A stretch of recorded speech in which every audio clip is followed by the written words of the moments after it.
Oh man, I'm super pissed. Fucking OBS, dude.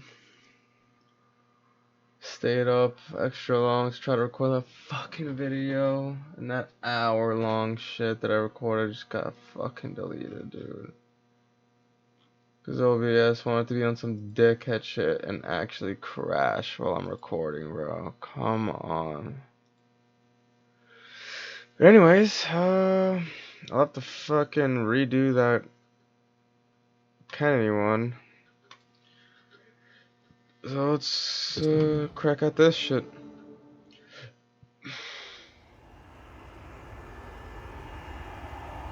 I'm so pissed right now.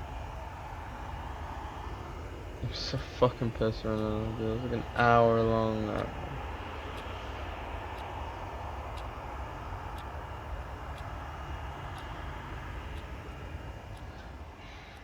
Delivery Malaysia 370, good morning. Malaysia 370, standby. At Kuala Lumpur International Airport, a Boeing 777 is preparing for departure. Malaysian 370, request level. 370, we are ready, requesting flight level 350 to Beijing. Malaysian Airlines Flight 370 is a daily passenger flight between Kuala Lumpur, Malaysia and Beijing, China.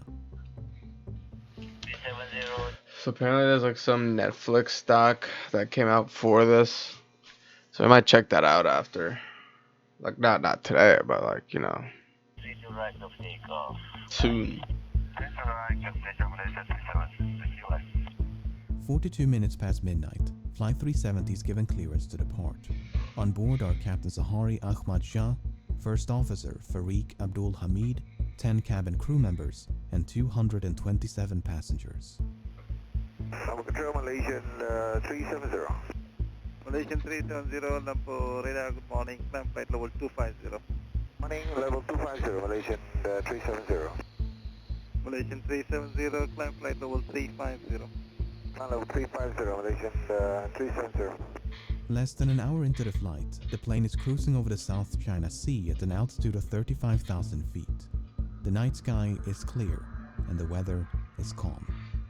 Flight 370 is then instructed to signal air traffic control in Ho Chi Minh, Vietnam, as it is about to enter Vietnamese airspace. The flight controller in Kuala Lumpur says goodnight, with no sign that anything should be amiss. Malaysian 370, maintaining level 350. Malaysian 370. Malaysian 370, maintaining level 350. Malaysian 370. Malaysian 370, contact Ho Chi Minh 120.9, good night. Good night, Malaysian 370.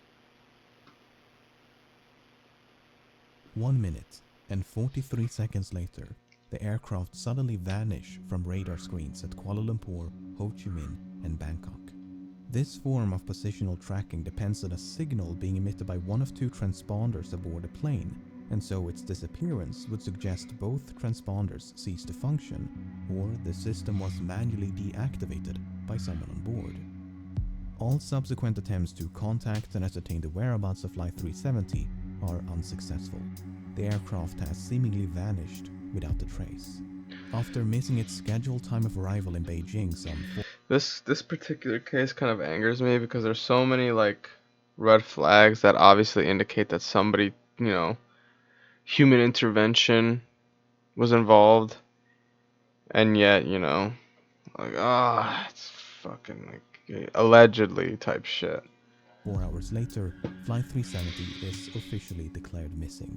And in the wake of that announcement, the most expensive search effort in aviation history is about to commence.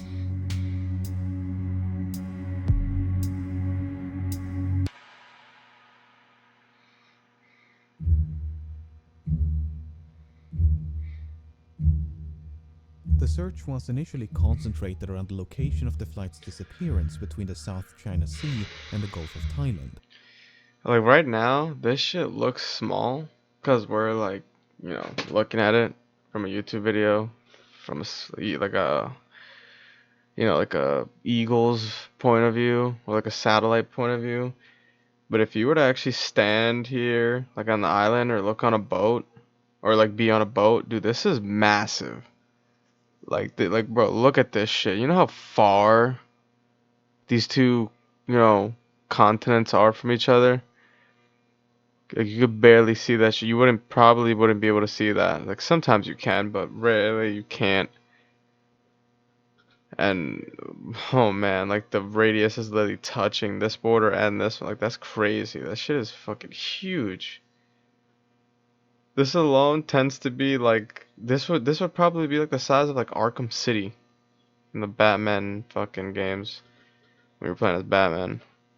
The search area was soon expanded, however, after the Malaysian military disclosed additional information. Unlike the radar system employed by air traffic control, long-range military radar does not rely on transponders but use reflectance to track the position of aerial targets. A review of the data collected by the Malaysian military revealed that moments after contact with Flight 370 was lost, the aircraft had deviated from its scheduled flight path with a subtle turn to the right, followed by a prolonged turn to the left. The aircraft had then flown back towards and across the Malaysian peninsula before turning right near the island of Penang. It maintained this northwesterly heading until it escaped the radar's coverage. Over the next few days, the Strait of Malacca, the Andaman Sea, and the Bay of Bengal was scoured by a multinational fleet of aircraft and vessels, but there was no trace Jesus of Christ. Flight 370. Meanwhile, Shit is investigators began huge, to man. analyze the aircraft's satellite communication records. Like all modern airliners, Flight 370 was equipped with a They basically satellite searched the whole communications terminal, continent. or SATCOM, to send and receive transmissions to and from the ground.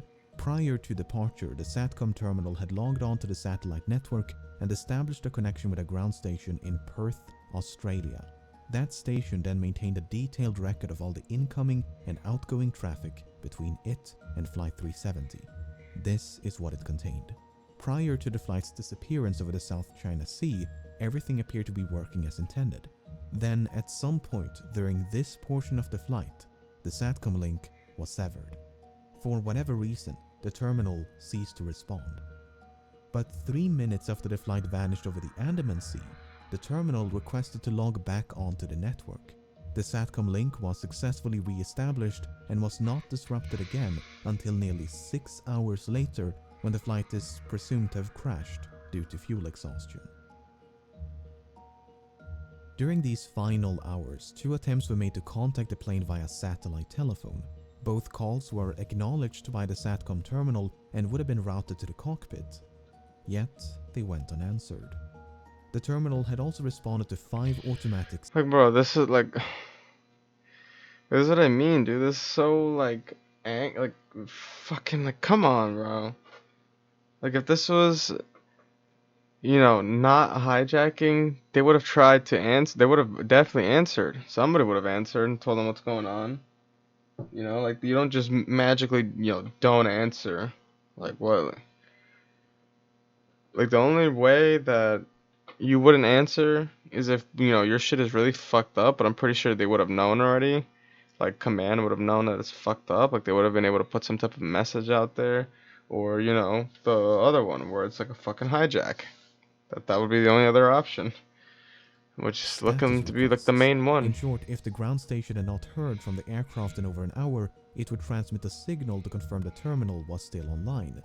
While these transmissions did not contain any information about the flight's position, investigators were able to measure the distance between the satellite and the aircraft at the time of each transmission, based on how long it took those transmissions to be sent and received.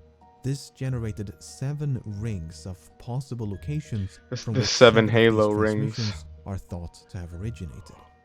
By taking fuel consumption, Rings of speed, and power. other factors into account, flight path analysis indicated the most probable origin of the final transmission to be somewhere along this arc in the southern Indian Ocean. The search effort shifted accordingly, and as the region fell within the jurisdiction of Australia, the Australian government took charge of the operation. Over the next few weeks, the search area was progressively refined to account for oceanic drift as well as improved estimations of the flight path. But this part of the southern Indian Ocean is so remote it took 6 days just to get there. That's what I'm A new fleet of saying. How aircraft and massive vessels this is. gradually covered more than 4.5 million square kilometers of ocean. but Flight 370 was And this is why this is so fucked, dude, because that's what I'm saying. People don't really see how massive this is. Like, this looks small to us because we're looking at, Eagle Eye right now. But if we were actually there in the ocean, and keep in mind, he's had 6 days just to get from, like what, like here to here? 6 days, bro. And that looks pretty short. And you see how much they missed? Like all of this right here. You know how easy it is to miss something here? To miss a whole fucking plane here? Like this looks small. But if you actually enhance zoom, dude, this is like a whole like mini town, city type shit that they just missed. Like a whole town, cities, space right here. You could easily miss something here. Like miss debris or people floating or a fucking airplane. nowhere to be found. And who's to say that by the time that, like let's say they were here and then they started moving down here, or these people that were here started moving down here where the red shit is, who's to say that by the time that these people by the time they got here or moved over, the debris couldn't have gotten to where they were? Like maybe there's just bad timing as well.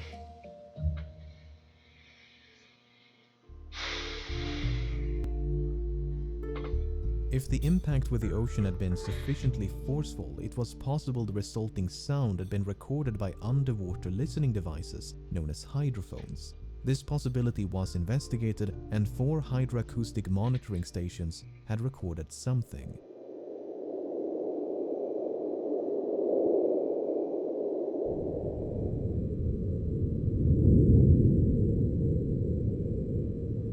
While the timing and direction of the sound were reasonably consistent with the final satellite transmission, the estimated origin was not. The sound was in all likelihood caused by nothing more than geological activity.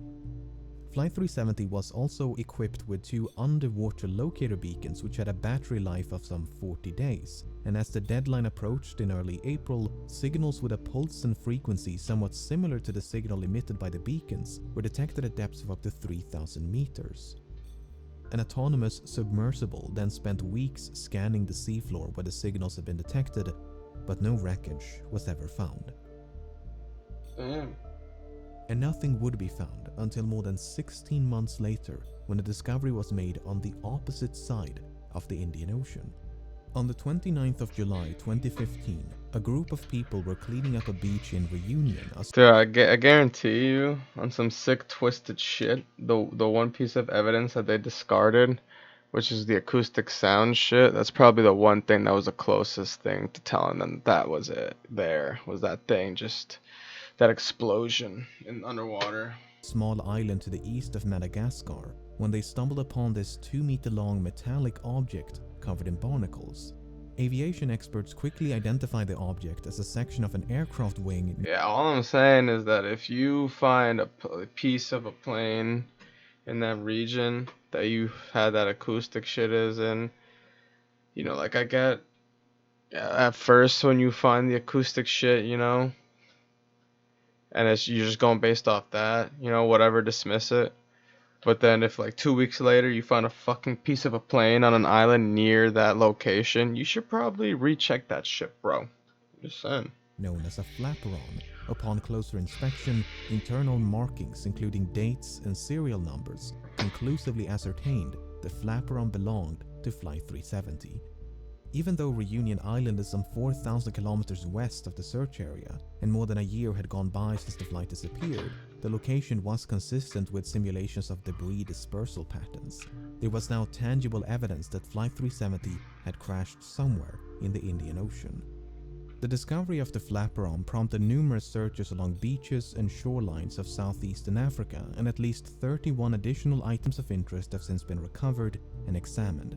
Some of these items include a section of the outboard flap from the right wing, a piece of cowling from one of the 2 engines, a partial door from the nose landing gear, a section of the vertical stabilizer, and a mangled casing from one of the embedded headrest monitors. 18 of these items were identified as either likely, highly likely, or almost certain to have originated from Flight 370, whereas only 3 could be confirmed. The remaining 11 could not be identified.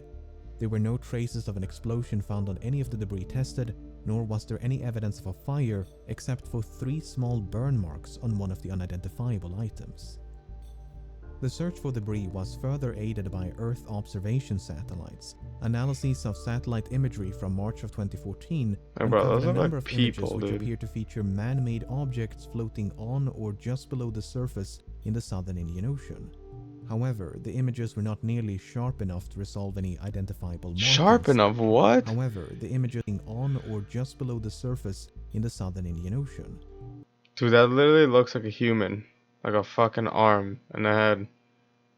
What the hell However, do you the mean? images were not nearly sharp enough to resolve any identifiable markings, and multiple searches notwithstanding, this debris was never recovered. A satellite image taken mere hours after the final transmission also captured what appeared to be a contrail some distance away from the search area. A later analysis, however, concluded it was most likely a shadow from a somewhat linear cloud formation.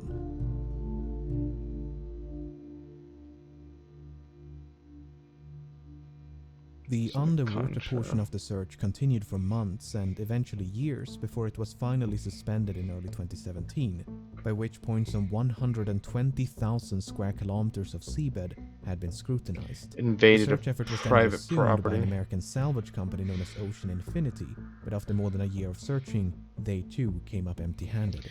Unless the final... Damn, dude. Perhaps maybe the reason we haven't been able to find this shit is because, you know, maybe the fucking people in this plane, like by some stroke of fucking luck, they all ate devil fruits and the sea turned their back on them and swallowed them whole.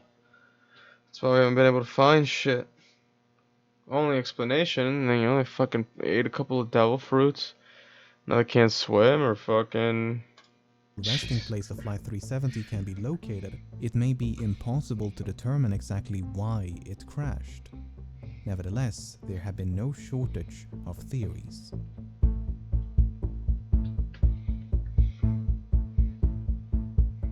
On the day of the disappearance, 2 of the passengers raised suspicion as they had boarded the flight with stolen passports, which immediately prompted concerns of a hijacking.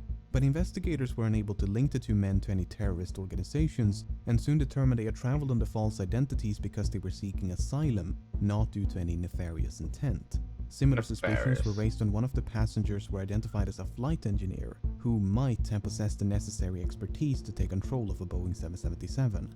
Apart from the 239 persons on board, Flight 370 carried nearly 11 metric tons of cargo. Among the items listed on the flight manifest was a shipment of lithium-ion batteries, which led some to suspect a fire might have broken out mid-flight. That For wouldn't, instance, the no. crash of UPS Airlines Flight 6 in September of 2010 was the result of a fire that was ignited by a pallet of lithium-ion batteries. Another potential source of ignition would be an electrical malfunction. Yeah, but my thing is that there's a fire, dude. You're not just gonna, you know, not contact command or try to get in touch with them. That's the first thing you're doing. You're being like, hey, dude, we have a fire. What do we do? Like, you know, you get into contact with command. You let them know what's going on. You don't just fucking sit there with the thumb up your ass. Like, this has the markings of a hijacking, dude. You, like, nobody's getting into contact with command. They try to contact them, but they just let it ring. That's some shit a terrorist would do. Like, what? The crash of Swiss Air Flight 111 in September of 1998 is thought to have been caused by a fire within the electrical wiring above the cockpit. The fire damaged and disabled multiple avionics systems, including the transponders and SATCOM. In the case of Flight 370, the sudden loss of communication and subsequent deviation from its scheduled flight path might have been a direct response to a fire. The 2 pilots may have turned back towards Malaysia to attempt an emergency landing at the nearest suitable airport. But no such attempt was ever made. Instead, Flight 370 kept going and remained aloft for another 6 hours. Some have theorized the crew might have been incapacitated by a sudden or gradual loss of cabin pressure. For instance, when Helios Airways Flight 522 failed to pressurize in August of 2005, the pilots quickly fell unconscious. Yet the aircraft continued to fly on autopilot for more than 2 hours until it ran out of fuel. Airline pilots are of course trained for such an event. In the event of cabin depressurization, an automatic system is designed to deploy oxygen masks to give the pilots enough time to perform an emergency descent to a more breathable altitude. The data recorded by the Malaysian military radar does indeed contain altitude information, but it is highly inconsistent. In fact, the Boeing 777 is incapable of performing the extreme altitude fluctuations recorded. At one point, the aircraft exceeded its maximum operating altitude by more than 15,000 feet before making a 50,000 feet nosedive in less than a minute. Attempts to recreate these maneuvers on a flight That's simulator actually were unsuccessful, and thus the data was deemed inaccurate and Sado unreliable. style. My boy turned on the turbo switch. The turbo If insano Flight style, 370 Mabo did lose style. cabin pressure at 35,000 feet and the pilots were incapacitated before descending to a more oxygenated altitude, it might explain why the aircraft remained aloft for as long as it did.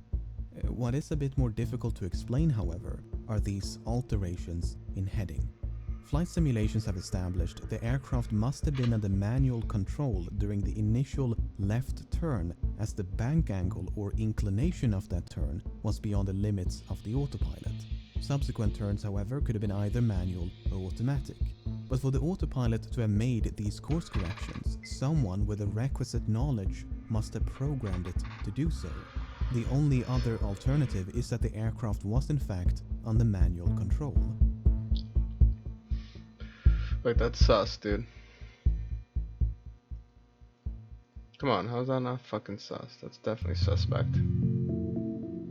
In late June of 2014, several news outlets reported that a special investigation had identified the captain of Flight 370 as a prime suspect. Yeah, A why search of the wouldn't he be? captain's home had uncovered a flight simulator which supposedly contained a suspicious route which And what really pisses me off is that everybody surrounding this case, like especially the captain's family and like his colleagues and stuff, they kind of skewed the opinions of everybody because they kept going on about, oh, we feel insulted because you keep accusing him as being a suspect and blah blah blah. Like, bro, if the shoe fits, man, if the evidence is there and the shoe fits, just because you know this guy on an airplane and you think you know him at work, that doesn't mean he's like that 24/7. That doesn't mean, he's showing you the real you. Doesn't mean you actually know him.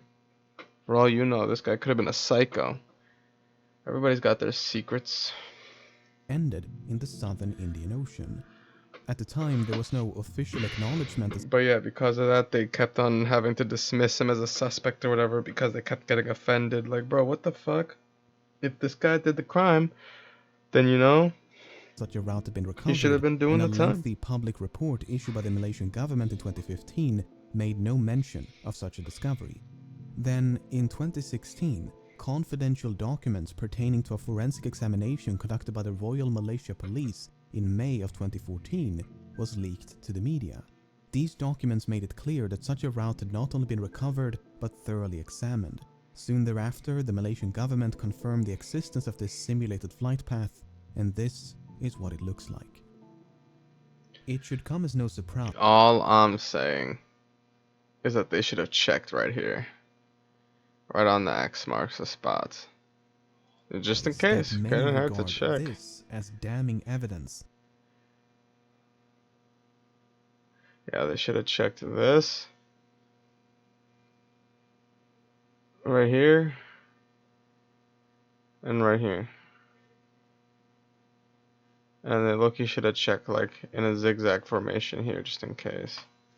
Of premeditation, but according to investigators, it is not Because maybe this was correct, but then, muscle memory could have gone here while the satellite thinks it's here. quite so evident. The data recovered Not consists that of hard. 7 coordinates, 2 in Kuala Lumpur, 2 in the Strait of Malacca, 1 in the Bay of Bengal, and 2 in the southern Indian Ocean. The data was reconstructed. And this part also pisses me off because, just because the sessions, just because how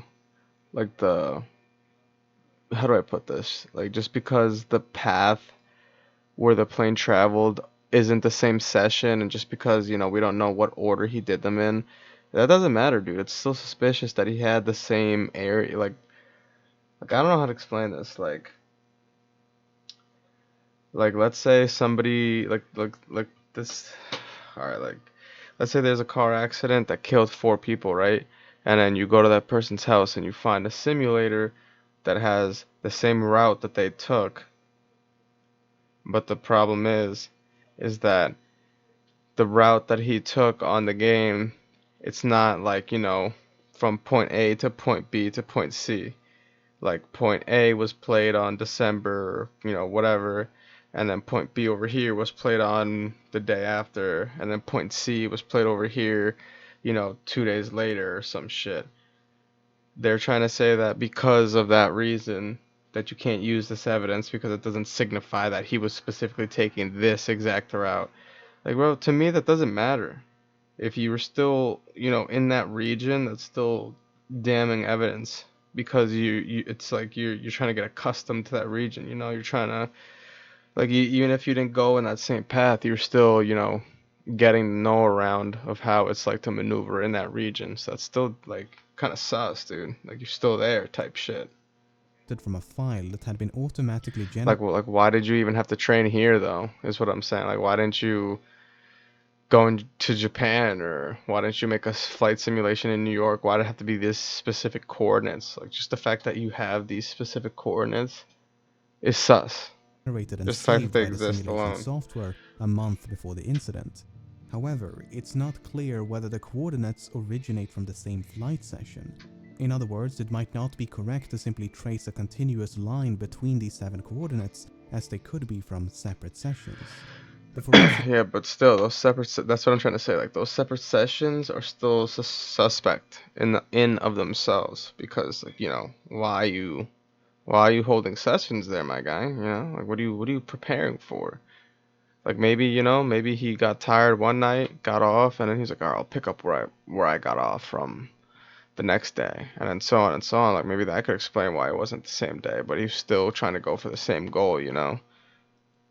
That's what I'm saying. Examination by the Like, just the Royal fact Malaysia that, Police just the simply fact, concluded no activity captured. just the fact that all 3 of those coordinates exist on his thing at home is incriminating, because they exist. Like, just the fact that they exist. Like, why are you practicing in these specific regions where the plane went missing?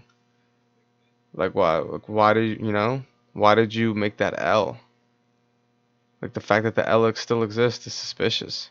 Like, why didn't you go in a straight line, or in the opposite direction, or like on a different state or country or some Conclusively shit? indicate any kind of premeditated act pertaining Yeah, to the incident of mh370. I'm thinking it's premeditated, dude. Like, there's no way. Even so, the similarities between the simulated route and the presumed route of Flight 370 directly influenced the search operation. Australian investigators considered the possibility of someone deliberately extending the range of the flight by gliding the aircraft after fuel exhaustion. If so, the plane could have traveled an additional 200 kilometers. Alternatively, the range could have been reduced by a controlled ditching prior to fuel exhaustion. While ultimately deemed unlikely, these 2 scenarios did affect the search effort. If the captain steered Flight 370 off course with the intention of crashing in a remote part of the southern Indian Ocean, his Allegedly. motive is an even greater mystery. Zahari Ahmad Shah was 53 and married with 3 children. He had more than 18,000 hours of flight experience and a spotless track record. Investigators found no evidence of financial issues, and his monthly expenses before the disappearance indicated nothing unusual. He had no history of mental illness, nor had he displayed any recent changes in lifestyle or behavior. He was raised on the island of Penang, which has led some to speculate the flight's second turn to the southwest of Penang was the captain getting a final view of his hometown. Some believe a hijacking could have been politically motivated, as Zahari was an avid supporter of a democratic opposition leader who was sentenced to 5 years in prison mere hours before Flight 370 took off. Others point to unconfirmed reports of marital issues, but this is contradicted by the official investigation and disputed by family members. The only real inconsistency. I'm thinking it's probably for political reasons, dude, because people will do a lot more for a lot less.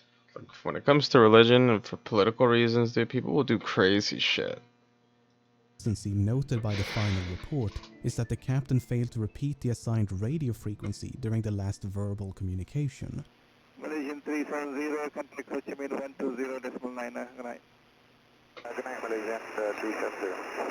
Like, I guarantee you that if I was actually serious, cause you guys know that I'm a jokester, dude. I don't. Anything that happens here, dude, we're just trolling, dude. So I try to, if I'm gonna fucking be offensive, I try to be offensive equally to everybody.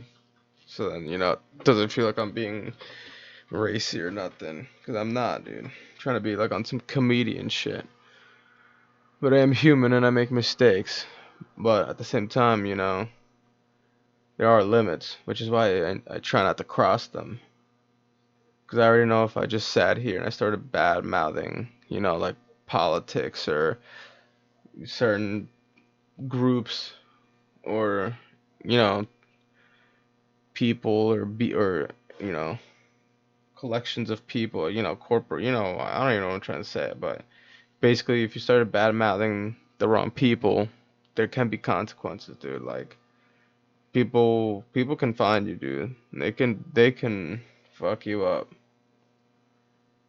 Especially in today's day and age, man. Like if you say the wrong thing about the wrong group of people, it would be very easy for them to come find you and have a not so friendly conversation It with would you. have been standard procedure to repeat the assigned frequency as the captain had correctly done a few minutes prior. 370, contact Lampu Radar 1326, good night. Alright, 1326 Malaysian 370. Whether this omission is indicative of anything but a mistake is anyone's best guess. By all accounts, Captain Sahari was an affable and well-respected pilot who was passionate about aviation, as evident by the photos and videos he shared on social media.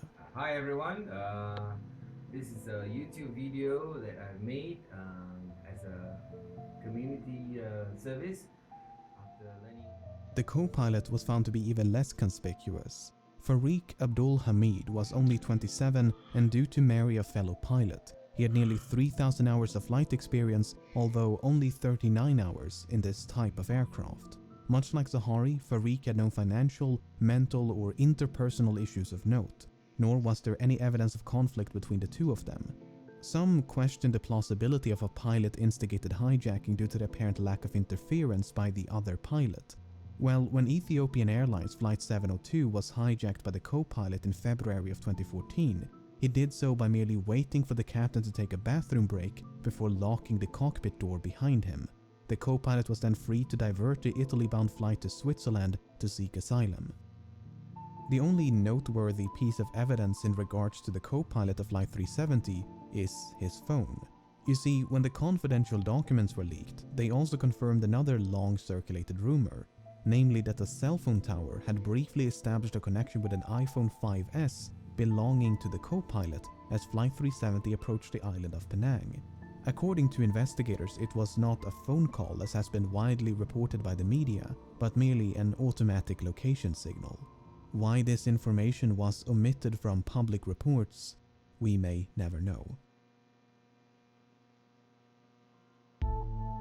So what is one to make of all of this? Why didn't they try and track the that simulated phone? flight path seems suspicious. On the other, it is difficult to cast any substantial doubt on either of the two pilots' character. It They is must have equally thought of that, difficult right? to deny a hijacking is consistent with the available evidence. Then again, we're missing some quite major and literal pieces of evidence. The final report issued by the Malaysian government in 2018 could not attribute the loss of communication nor diversion of Flight 370 to a malfunction.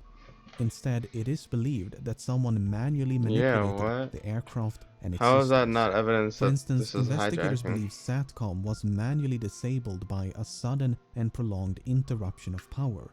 Then, once power was restored, the terminal simply rebooted. Likewise, the alterations in heading are believed to be the result of manual inputs. With that being said, the uncertainty of these findings are repeatedly emphasized due to the limited evidence available, and the report does never explicitly state the flight was hijacked. In fact, no real conclusion is reached. Both the Malaysian and Australian government agree that Flight 370 crashed in the southern Indian Ocean, but that the cause is indeterminable without the wreckage, the location of which has managed to elude some of the foremost aviation experts in the world, as well as an impressive arsenal of cutting-edge technology Arsenal, from yeah, more that's than a whole half a ass decade. army. Authors, aviation experts, and independent investigators have all chimed in to offer their own thoughts and theories as to the nature of the crash and the location of the wreckage.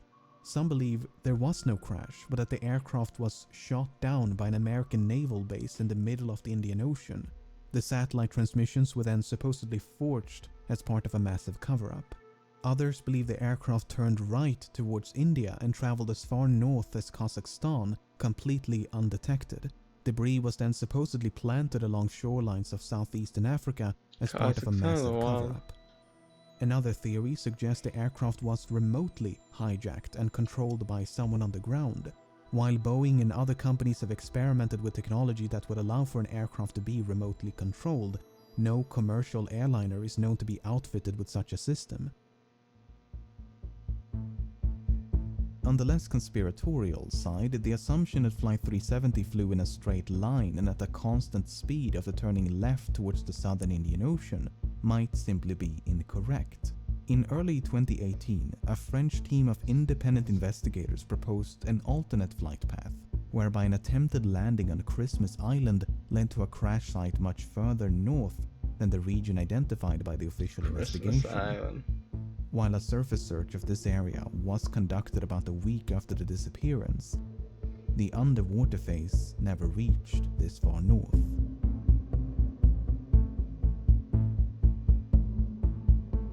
As of the making of this video, the search operation has been suspended, but there have That's been talks crazy. of potentially resuming They the probably were search. right there For now, too. it seems, the vanishing of Flight They probably should 370 check Christmas will Island. remain a I mystery. guarantee you. Well, I don't guarantee, but there probably is something there, you know. I have a feeling that if they were to check like the surroundings of Christmas Island or around that coast, they'd probably find some shit. Damn, that's fucked, dude. I still can't believe it's been years and we don't really know what happened, to be honest. You know, especially you'd think we would, with all this fucking goddamn technology. Golly.